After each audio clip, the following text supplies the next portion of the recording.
Hello, I'm Bill Moyers, and over my 40 years as a journalist, I've returned often to the story of money in politics.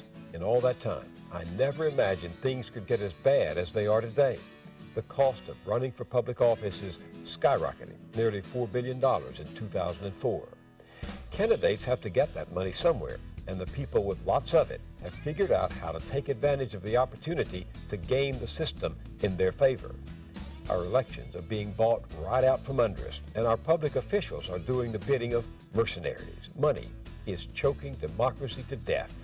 It's buying access and influence for wealthy campaign contributors and corporate lobbyists who then write the legislation, demand payback in the form of political favors and contracts, and elbow out the needs and concerns of regular people. So powerfully does wealth shape our political agenda today that we cannot say America is working for all of America. Covering the corruption is no longer enough. We have to change the system, and we can. People are more depressed about the system than they've ever been, and I think their concerns about the corruption of elected officials and the influence of the amount of money that's being spent in the political process and the close ties with industry lobbyists. I think people are just over the edge of how they feel about the system. I think people are more ready for change than ever before. We've gotten more calls to our office, not just from ordinary citizens out across America, but also from Capitol Hill. Even our lawmakers, the men and women in the United States Senate and the House, want to see change. 7 states, Arizona, Connecticut, Maine, New Jersey, New Mexico, North Carolina, and Vermont, and 2 cities, Portland, Oregon, and Albuquerque, New Mexico, have enacted new campaign finance reforms that encourage more and very different kinds of people to run for office.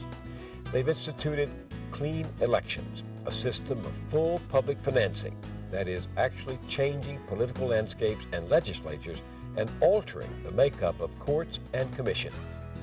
Clean elections is a new and substantially different approach to eliminating the influence of big money over elections.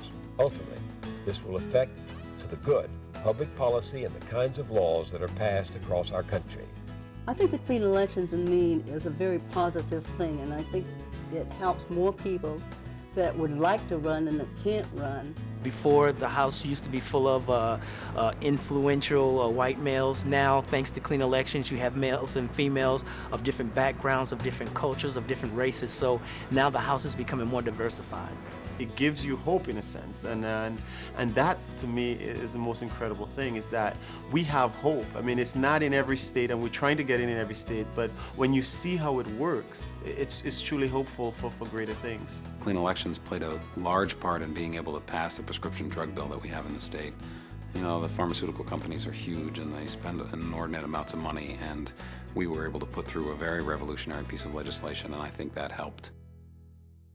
Under the clean election system, candidates who collected a set number of small contributions in their districts, who agreed to voluntary spending limits, who agreed not to accept campaign contributions from any private source, and not to spend money out of their own pockets, these candidates receive full public funding for their primary and general election campaign. The advantages of a clean election system are many, and often quite immediate. A clean election system means candidates don't have to be wealthy to run for election. If the NBA was like politics today, I certainly wouldn't be a professional basketball player. Most of the people in the NBA come from very poor backgrounds, so it would be definitely it'd be Ross Perot and the like that would be in the NBA right now playing. The clean election system is the only system under which I would run. People like me, I'm trained as a social worker and have worked as a social worker in Phoenix for 10 years, would never have the financial resources to run otherwise. Now that we have the clean elections in the state of Maine, it frees up people to run for office who I really think that wouldn't have dared to do it before because of the challenge of raising money. If I had to run conventionally, I probably wouldn't. This is not a very rich area that I work in. There's a lot of poverty around. People living on tight budgets or fixed incomes. And I just couldn't go up to them and say, can you give me a couple $100 to run my campaign? Public financing levels the playing field and gives people from many different backgrounds a fair shot at getting elected.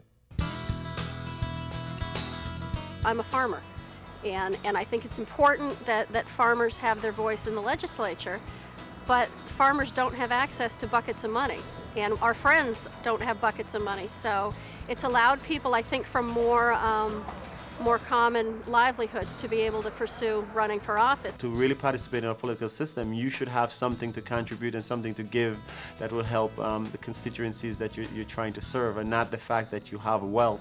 Access to wealth should mean that you're the one that represents those people.